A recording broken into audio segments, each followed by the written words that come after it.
ẹ̀yin èèyàn lé èwo lẹ ṣe káàbọ̀ sí Mashola Gist TV. Ṣé àlàáfíà ni ẹwà gbogbo ilé ń kọ́? Ìyá ọpẹ́ ló yẹ ká dú lórí ọ̀rọ̀ Queen Naomi àti Alhaji Oríyọmí Hamzat fún gbogbo nǹkan tó ṣẹlẹ̀ tí àwọn olórí wa tí wọ́n ti gbọ́ ẹ̀bẹ̀ wọn.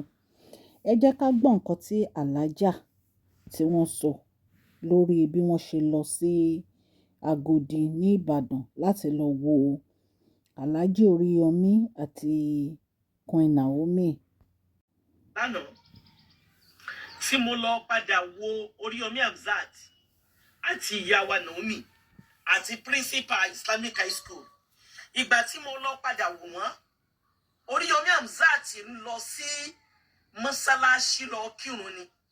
Ntí mo kọ́ rí ní mọ̀jíza ni pé ìmáàmù tí ó ṣe kútìbà jímà, àwọn ní ẹ̀kan sáré bọ́ọ̀tà wá ni wọ́n rí mi. Ìmáàmù ni wọ́n sọ pálàjà ẹ máa bọ̀ wá nulẹ̀. Ìmáàmù prison yard àwọn ni á mú mi wọlé. Ntí mo kọ́ rí ní mọ̀jíza ni pé ìmáàmù tí ó ṣe kútìbà jímà, àwọn ní ẹ̀kan sáré bọ́ọ̀tà wá ni wọ́n rí mi. Ìmáàmù ni wọ́n sọ pálàjà ẹ máa bọ̀ wá nulẹ̀. Ìmáàmù prison yard àwọn ni á mú mi wọlé. Mo wá wọnú ilé tán, mo wá bá ọmọ ìyá mi àbúrò mi ó ń lọ kíjímà. Mo wá wò mo ní Abdulrahman ó ní ẹ̀, mo lóun mọ̀ ti ru Abdulrahman ó mọ̀ ti ru ó láǹtí ó ní wàláhì tàláhì ògùn bp òṣìṣẹ́ mọ́ ó ti wù. Ó ní bọ́lọ̀ ń fẹ́ kì í tún sòun gan ló sọ. Àwọn tí wọ́n jẹ́ elétò ìlera tí wọ́n bẹ nínú ibẹ̀ yẹn ni wọ́n ṣàlàyé pé bọ́lọ̀ wọn bá fẹ́ bp Oríyọmí oògùn ò ṣiṣẹ́ fún mọ́. Oògùn ò ṣiṣẹ́ fún mọ́. Mo wá rí lẹ́yìn tí ń sunkún. Mo jíṣẹ́ yín o bàbá wa, mo jíṣẹ́ yín o wàláhì tàláhì. Sí ọlọ́run bá lékè ọlá kò nífẹ̀ẹ́ sónírọ́ fúnra ẹ̀ ló sọ pé láàánú tó lọ́ọ̀yà alẹ́lẹ́kàrìrì. Ọlọ́run ní kí láàánú òun kọ́ máa bá gbogbo àwọn òpùrọ́. Immediately tí mo sọ̀rọ̀ fún Oríyọmí, tí mo bá Abdulrahman sọ̀rọ̀, tí mo bẹ̀rẹ̀ sí ní sọ̀rọ̀ sí, tí mo bẹ̀rẹ̀ sí ní bú, tí mo bẹ̀rẹ̀ sí ní gbẹ́nu ẹ̀ sọ̀hún, wàláhì Abdulrahman kúnlẹ̀ ní wọ̀. Ọláǹtí mi kò sí ní tí ìjọba sọ pé àwọn fẹ́ tí mi ní í ṣe. Kò sí ní kíhun tí mi ní í ṣe. Mo ní ṣé ó tún búyàn? Ó lóun ní búyàn mọ́. Ó lóun tiẹ̀ ní búyàn mọ́. Ṣé ó tún bú ìjọba?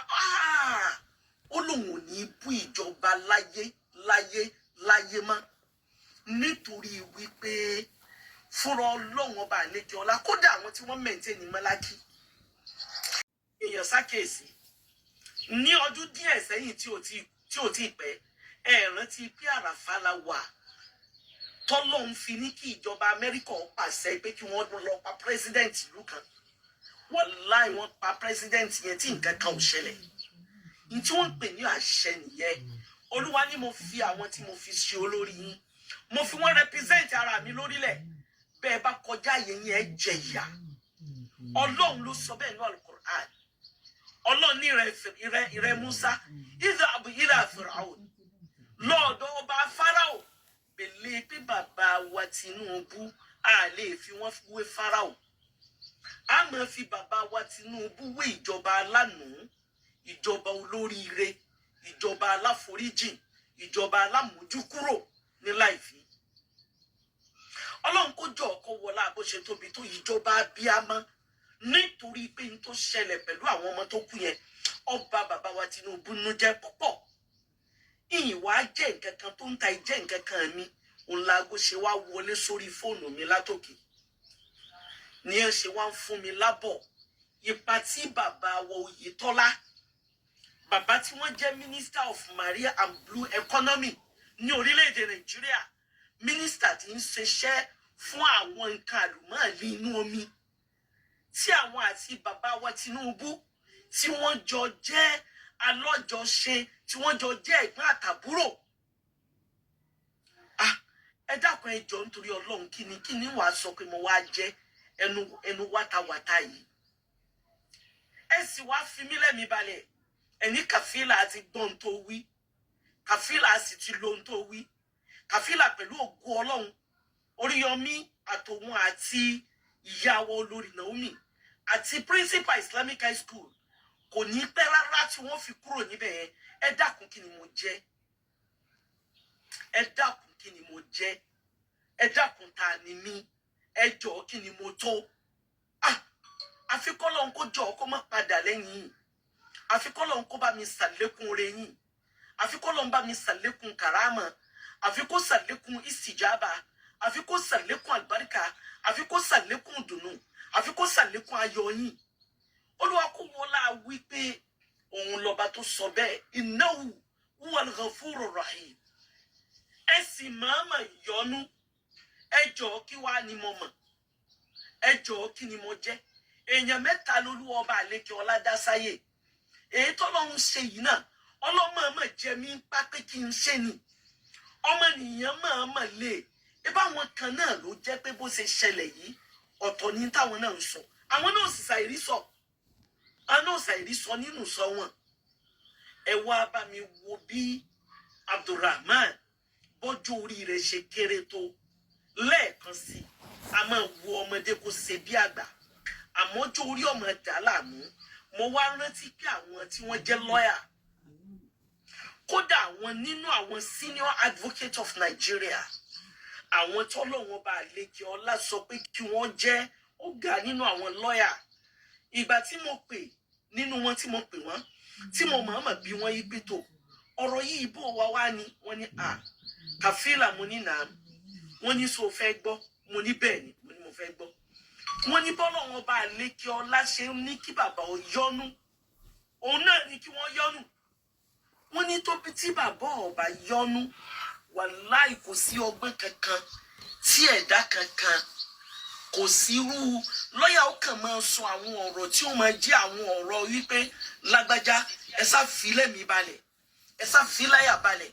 Wọ́n náà ní lawyers máa sọ kì í ṣe pé lọ́yà ní agbára kankan kì í ṣe pé wọ́n ní agbára kankan Ọlọ́run bá sì tún fún àwọn lọ́yà náà lágbára.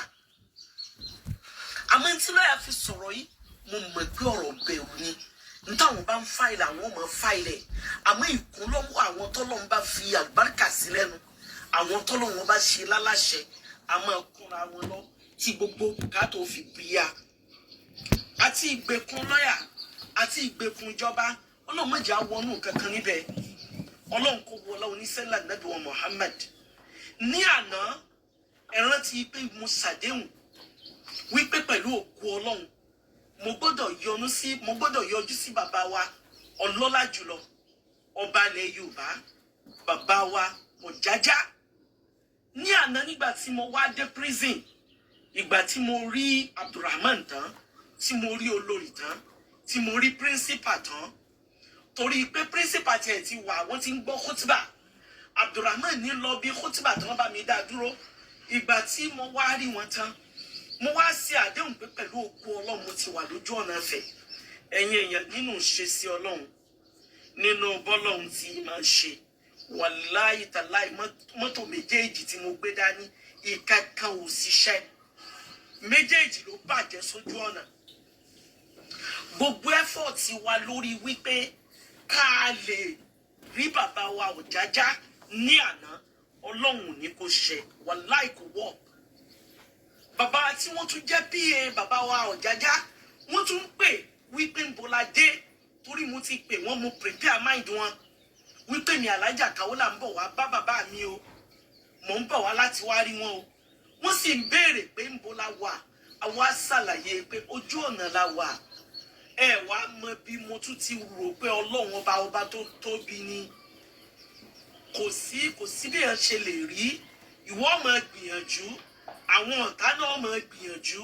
Ǹjẹ́ mọ̀ pé gbogbo Uber gbogbo ọkọ̀ tí wọ́n gbéyàn ní commercial wàláhì àrí kankan ọ̀dà àrí kankan ọ̀dà ìkankan ọ̀dà wa lóhùn. Èmi Kàfílà wá wọ inú yàrá ẹyọ kan tí tọ́lọ́hun kádàrá káwọn ẹni rẹ̀ kí wọ́n bá mi ṣe. Mo wọ inú yàrá ẹyọ kan yìí ní aago 12 òru. Mo wọnú yàrá yìí ní 28 minutes to 1 a.m.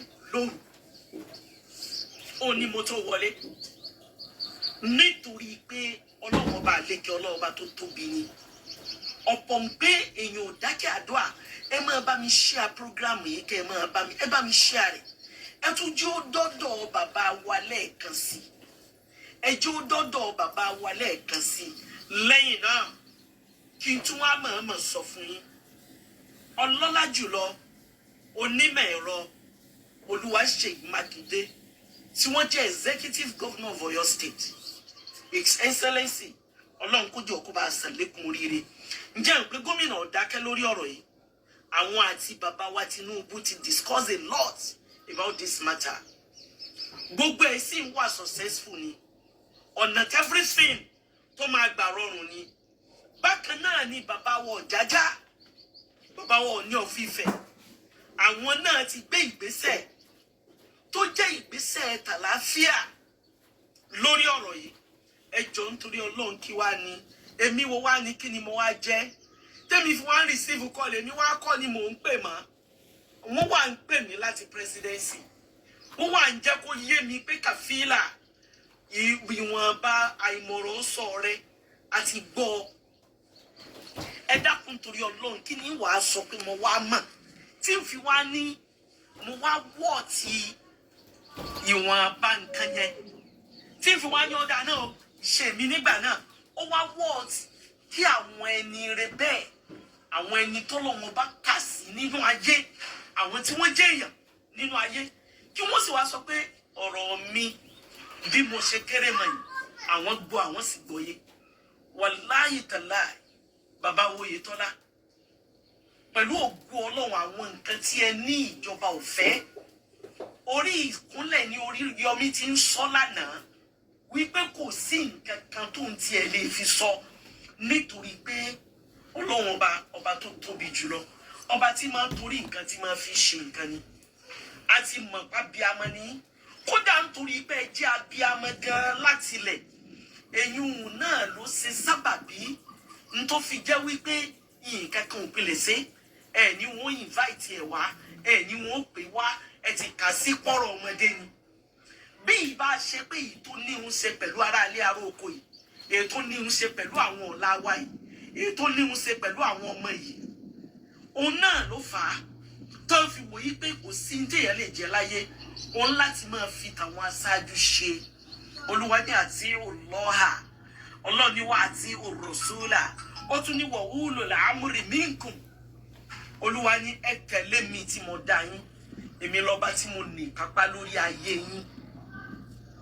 àwọn tí mo rán sí yín ló jíṣẹ́ ẹ gbọ́ tí wọ́n kẹ́ ẹ tẹ̀lé wọn ẹ ṣe tí wọn àwọn tí mo fún tún fi jọba bàbá wa Tinubu ẹ máa bá mi kí Ọlọ́run lára wọn bàbá lẹ́ẹ̀kan sí wàláì tó bá gbé nǹkan míì tún wà lẹ́yìn ìkúnlẹ̀ míì bá tún kún un àkọ́kọ́ náà ni pé kò sí lẹ́mìí mi pé ẹ tiẹ̀ lè gbọ́ mi kò sí lọ́kàn mi pé àwọn tí wọ́n ń bẹ lórí dáúlà ní tí wọ́n ń pè ní dáúlà òun náà ní ìjọba ìfẹ̀mí sí pé ẹ lè gbọ́ mi ẹ dẹ̀ wá gbọ́ mi ẹ dẹ̀ fún mi ní ìró ìdùnnú ẹ dẹ̀ sọ fún mi pé wọ́n á já sáyọ̀ ẹ sọ fún mi pé ò ní tán àwọn méjì pé kò ní pẹ́ wàláyé tàláyé fún mabẹ́lá wàláyé tàláyé Oríyọmí ò sí lálàáfíà rárá billahi alazim wàláyé Queen Naomi ò sí nínú àlàáfíà rárá